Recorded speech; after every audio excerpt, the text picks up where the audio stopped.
निर्गमन अध्याय 4। तब मूसा ने उत्तर दिया कि वे मेरे प्रतीति न करेंगे और न मेरी सुनेंगे, वरन कहेंगे कि यहोवा ने तुझको दर्शन नहीं दिया।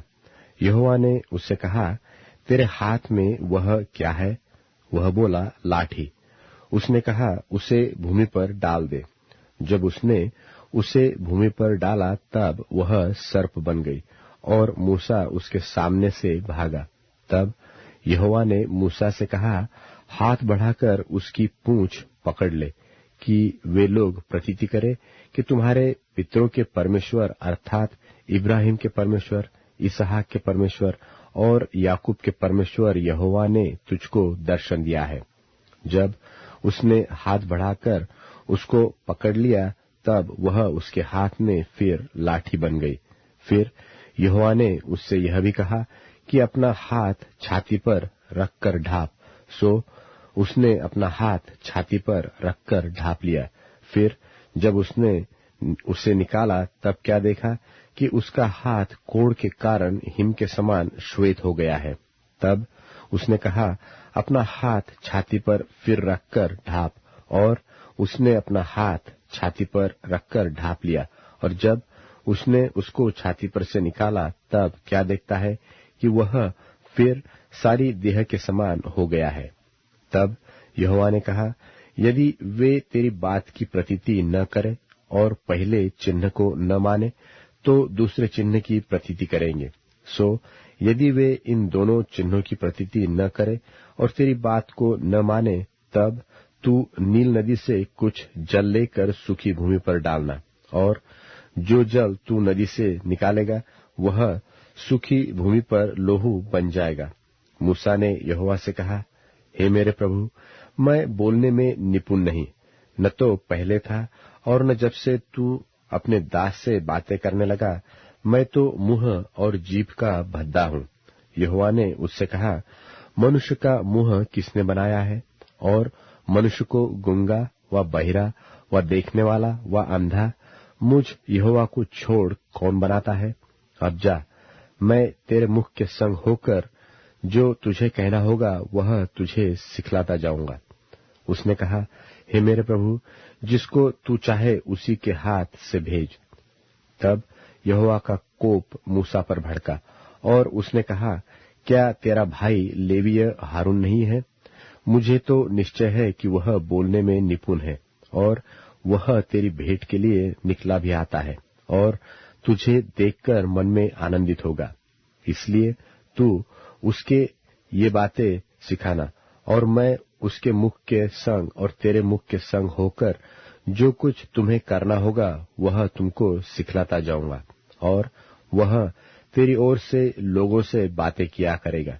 वह तेरे लिए मुंह और तू उसके लिए परमेश्वर ठहरेगा। और तू इस लाठी को हाथ में लिए जा और इसी से इन चिन्हों को दिखाना।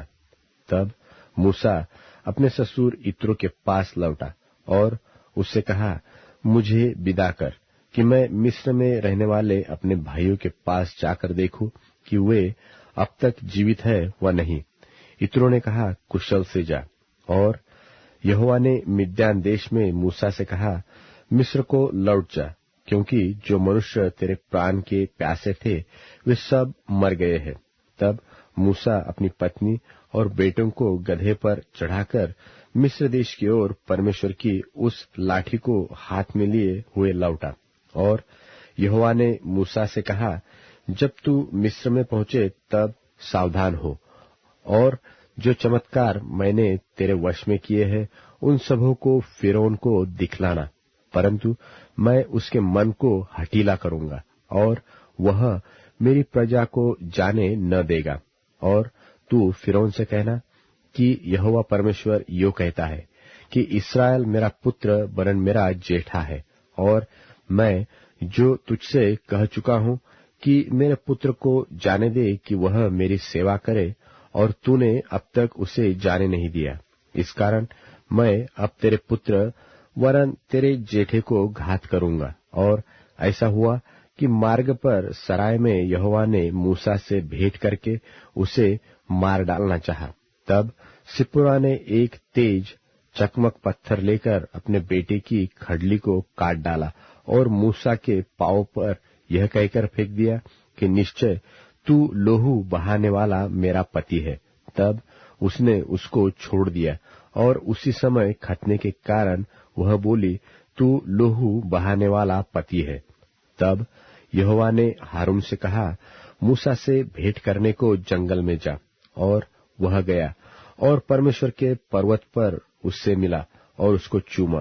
तब मूसा ने हारून को यह बतलाया कि यहोवा ने क्या क्या बातें कहकर उसको भेजा है और कौन कौन से चिन्ह दिखलाने की आज्ञा उसे दी है। तब मूसा और हारून ने जाकर इस्राएलियों के सब पुरनियों को इकट्ठा किया और जितनी बातें यहोवा ने मूसा से कही थी वह सब हारून ने उन्हें सुनाई और लोगों के सामने वे चिन्ह भी दिखलाए और लोगों ने उनकी प्रतीति की। और यह सुनकर कि यहोवा ने इस्राएलियों की सुधि ली और उनके दुखों पर दृष्टि की है, उन्होंने सिर झुकाकर दंडवत की। निर्गमन अध्याय 5। इसके पश्चात मूसा और हारून ने जाकर फिरौन से कहा, इस्राएल का परमेश्वर यहोवा यो कहता है कि मेरी प्रजा के लोगों को जाने दे कि वे जंगल में मेरे लिए पर्व करें। फिरौन ने कहा, यहोवा कौन है कि मैं उसका वचन मानकर इस्राएलियों को जाने दूं? मैं यहोवा को नहीं जानता और मैं इस्राएलियों को नहीं जाने दूंगा। उन्होंने कहा, इब्रियों के परमेश्वर ने हमसे भेंट की है, सो हमें जंगल में 3 दिन के मार्ग पर जाने दे कि अपने परमेश्वर यहोवा के लिए बलिदान करे। ऐसा न हो कि वह हमसे मरी फैलाए व तलवार चलवाए। मिस्र के राजा ने उनसे कहा, हे मूसा, हे हारून, तुम क्यों लोगों से काम छुड़वाना चाहते हो? तुम जाकर अपने अपने बोझ को उठाओ। फिर फिरौन ने कहा, सुनो, इस देश में वे लोग बहुत हो गए हैं, फिर तुम उनको परिश्रम से विश्राम दिलाना चाहते हो। और फिरौन ने उसी दिन उन परिश्रम करने वालों को जो उन लोगों के ऊपर थे और उनके सरदारों को यह आज्ञा दी कि तुम जो अब तक ईंटें बनाने के लिए लोगों को पुआल दिया करते थे, सो आगे को न देना। वे आप ही जाकर अपने लिए पुआल इकट्ठा करें। तो भी जितनी ईंटें अब तक उन्हें बनानी पड़ती थी, उतनी ही आगे को भी उनसे बनवाना। ईंटों की गिनती कुछ भी न घटाना, क्योंकि वे आलसी है। इस कारण यह कहकर चिल्लाते हैं कि हम जाकर अपने परमेश्वर के लिए बलिदान करें। उन मनुष्यों से और भी कठिन सेवा करवाई जाए कि वे उसमें परिश्रम करते रहे और झूठी बातों पर ध्यान न लगाए। तब लोगों के परिश्रम करने वालों ने और सरदारों ने बाहर जाकर उनसे कहा, फिरौन इस प्रकार कहता है कि मैं तुम्हें पुआल नहीं दूंगा। तुम ही जाकर जहां कहीं पुआल मिले वहां से उसको बटोर कर ले आओ, परंतु तुम्हारा काम कुछ भी नहीं घटाया जाएगा। सो वे लोग सारे मिस्र देश में तीतर बीतर हुए कि पुलाव की संति खुंटी बटोरे। और परिश्रम करने वाले यह कहकर उनसे जल्दी करते रहे कि जिस प्रकार तुम पुआल पाकर किया करते थे, उसी प्रकार अपना प्रतिदिन का काम अब भी पूरा करो। और इस्राएलियों में से जिन सरदारों को फिरौन के परिश्रम कराने वालों ने उनका अधिकारी ठहराया था, उन्होंने मार खाई। और उनसे पूछा गया कि क्या कारण है कि तुमने अपनी ठहराई हुई ईंटों की गिनती के अनुसार पहले की नाई कल और आज पूरी नहीं कराई? तब इस्राएलियों के सरदारों ने जाकर फिरौन की दुहाई देकर यह कहा कि तू अपने दासों से ऐसा बर्ताव क्यों करता है?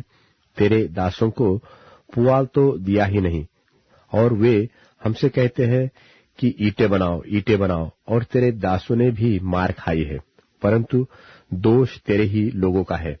फिरौन ने कहा, तुम आलसी हो, आलसी, इस कारण कहते हो कि हमें यहोवा के लिए बलिदान करने को जाने दे, और अब जाकर अपना काम करो, और पुआल तुमको नहीं दिया जाएगा, परंतु ईंटों की गिनती पूरी करनी पड़ेगी।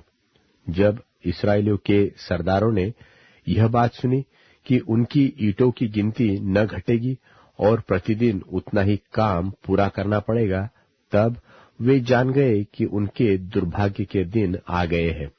जब वे फिरौन के सन्मुख से बाहर निकल आए, तब मूसा और हारून जो उनसे भेंट करने के लिए खड़े थे, उन्हें मिले, और उन्होंने मूसा और हारून से कहा, यहोवा तुम पर दृष्टि करके न्याय करे, क्योंकि तुमने हमको फिरौन और उसके कर्मचारियों की दृष्टि में घृणित ठहरवाकर हमें घात करने के लिए उनके हाथ में तलवार दे दी है। तब मूसा ने यहोवा के पास लौटकर कहा, हे प्रभु, तूने इस प्रजा के साथ ऐसी बुराई क्यों की और तूने मुझे यहाँ क्यों भेजा? जब से मैं तेरे नाम से फिरौन के पास बातें करने के लिए गया, तब से उसने इस प्रजा के साथ बुरा ही व्यवहार किया है, और तूने अपनी प्रजा का कुछ भी छुटकारा नहीं किया। निर्गमन अध्याय 6। तब यहोवा ने मूसा से कहा, अब तू देखेगा कि मैं फिरौन से क्या करूंगा, जिससे वह उनको बरबस निकालेगा। वह तो उन्हें अपने देश से बरबस निकाल देगा। और परमेश्वर ने मूसा से कहा कि मैं यहोवा हूं। मैं सर्वशक्तिमान परमेश्वर के नाम से इब्राहिम, इसहाक और याकूब को दर्शन देता था, परंतु यहोवा के नाम से मैं उन पर प्रकट न हुआ, और मैंने उनके साथ अपनी वाचा दृढ़ की है, अर्थात कनान देश जिसमें वे परदेशी होकर रहते थे, उसे उन्हें दे दूंगा। और इस्राएली जिन्हें मिस्री लोग दासत्व में रखते हैं, उनका कराहना भी सुनकर मैंने अपनी वाचा को स्मरण किया है।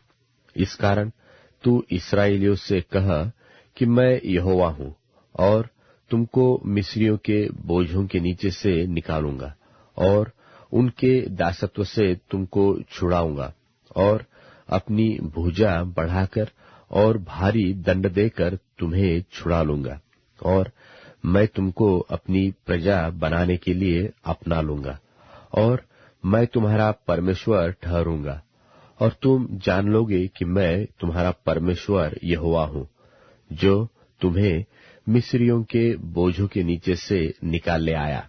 और जिस देश के देने की शपथ मैंने इब्राहिम, इसहाक और याकूब से खाई थी, उसी में मैं तुम्हें पहुंचाकर उसे तुम्हारा भाग कर दूंगा। मैं तो यहोवा हूं। और ये बातें मूसा ने इस्राएलियों को सुनाई, परंतु उन्होंने मन की बेचैनी और दासत्व की क्रूरता के कारण उसकी न सुनी। तब यहोवा ने मूसा से कहा, तू जाकर मिस्र के राजा फिरौन से कह कि इस्राएलियों को अपने देश में से निकाल जाने दे। और मूसा ने यहोवा से कहा, देख, इस्राएलियों ने मेरी नहीं सुनी, फिर फिरौन मुझ भद्दे बोलने वाले की क्यों कर सुनेगा? और यहोवा ने मूसा और हारून को इस्राएलियों और मिस्र के राजा फिरौन के लिए आज्ञा इस अभिप्राय से दी कि वे इस्राएलियों को मिस्र देश से निकाल ले जाए। उनके पितरों के घरानों के मुख्य पुरुष ये हैं। इस्राएल के जेठा रूबेन के पुत्र हनोक, पल्लू, हेस्रोन और कर्मी थे। इन्हीं से रूबेन के कुल निकले। और शिमोन के पुत्र यमूएल, यामीन, ओहद, याकीन और सोहर थे। और एक कनानी स्त्री का बेटा शाऊल भी था। इन्हीं से शिमोन के कुल निकले। और लेवी के पुत्र जिनसे उनकी वंशावली चली है, उनके नाम ये है, अर्थात गेर्शोन, कहात और मरारी। और लेवी की पूरी अवस्था 137 वर्ष की हुई। गेर्शोन के पुत्र जिनसे उनका कुल चला, लिब्नी और शिमी थे।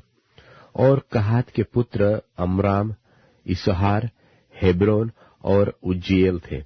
और कहात की पूरी अवस्था 137 वर्ष की हुई। और मरारी के पुत्र महली और मूशी थे। लेवियों के कुल जिनसे उनकी वंशावली चली यही है। अमराम ने अपनी फूफी योकेबेद को ब्याह लिया और उससे हारून और मूसा उत्पन्न हुए, और अमराम की पूरी अवस्था 137 वर्ष की हुई। और इसहार के पुत्र कोरह, नेपेग और जिक्री थे, और उज्जीएल के पुत्र मिशाएल, एलसापन और सित्री थे। और हारून ने अम्मीनादाब की बेटी और नहशोन की बहन एलीशेबा को ब्याह लिया, और उससे नादाब, अबीहू, एलाजार और इतमार उत्पन्न हुए। और कोरह के पुत्र आसिर, एलकाना और अबीआसाप थे, और इन्हीं से कोरहियों के कुल निकले। और हारून के पुत्र एलाजार ने पुतीएल की एक बेटी को ब्याह लिया, और उससे पिनहास उत्पन्न हुआ, जिससे उसका कुल चला। लेवियों के पितरों के घरानों के मुख्य पुरुष यही है। हारून और मूसा वही है जिनको यहोवा ने यह आज्ञा दी कि इस्राएलियों को दलदल करके उनके जत्थों के अनुसार मिस्र देश से निकाल ले आए। ये वही मूसा और हारून है जिन्होंने मिस्र के राजा फिरौन से कहा कि हम इस्राएलियों को मिस्र से निकाल ले जाएंगे। जब यहोवा ने मिस्र देश में मूसा से यह बात कही कि मैं तो यहोवा हूं, इसलिए जो कुछ मैं तुमसे कहूंगा वह सब मिस्र के राजा फिरौन से कहना। और मूसा ने यहोवा का उत्तर दिया और कि मैं तो बोलने में भद्दा हूं, और फिरौन क्यों कर मेरी सुनेगा। मत्ती रचित सुसमाचार 24वां अध्याय। उन दिनों के क्लेश के बाद तुरंत सूर्य अंधियारा हो जाएगा और चांद का प्रकाश जाता रहेगा, और तारे आकाश से गिर पड़ेंगे और आकाश की शक्तियां हिलाई जाएंगी। तब मनुष्य के पुत्र का चिन्ह आकाश में दिखाई देगा, और तब पृथ्वी के सब कुलों के लोग छाती पीटेंगे और मनुष्य के पुत्र को बड़ी सामर्थ और ऐश्वर्य के साथ आकाश के बादलों पर आते देखेंगे। वो तुरही के बड़े शब्द के साथ अपने दूतों को भेजेगा, और वे आकाश के इस छोर से उस छोर तक चारों दिशाओं से उसके चुने हुओं को इकट्ठा करेंगे। अंजीर के पेड़ से यह दृष्टांत सीखो। जब उसकी डाली कोमल हो जाती और पत्ते निकलने लगते हैं, तो तुम जान लेते हो कि ग्रीष्म काल निकट है। इसी रीति से जब तुम इन सब बातों को देखो, तो जान लो कि वह निकट है, वरन द्वार ही पर है। मैं तुमसे सच कहता हूं कि जब तक ये सब बातें पूरी न हो लें, तब तक यह पीढ़ी जाती न रहेगी। आकाश और पृथ्वी टल जाएंगे, परंतु मेरी बातें कभी न टलेंगी। उस दिन और उस घड़ी के विषय में कोई नहीं जानता, न स्वर्ग के दूत और न पुत्र, परंतु केवल पिता। जैसे नूह के दिन थे, वैसा ही मनुष्य के पुत्र का आना भी होगा। क्योंकि जैसे जल प्रलय से पहले के दिनों में, जिस दिन तक कि नूह जहाज पर न चढ़ा, उस दिन तक लोग खाते पीते थे और उनमें ब्याह शादी होती थी, और जब तक जल प्रलय आकर उन सब को बहा न ले गया, तब तक उनको कुछ भी मालूम न पड़ा। वैसे ही मनुष्य के पुत्र का आना भी होगा। उस समय दो जन खेत में होंगे, एक ले लिया जाएगा और दूसरा छोड़ दिया जाएगा। दो स्त्रियां चक्की पीसती रहेंगी, एक ले ली जाएगी और दूसरी छोड़ दी जाएगी। इसलिए जागते रहो, क्योंकि तुम नहीं जानते कि तुम्हारा प्रभु किस दिन आएगा।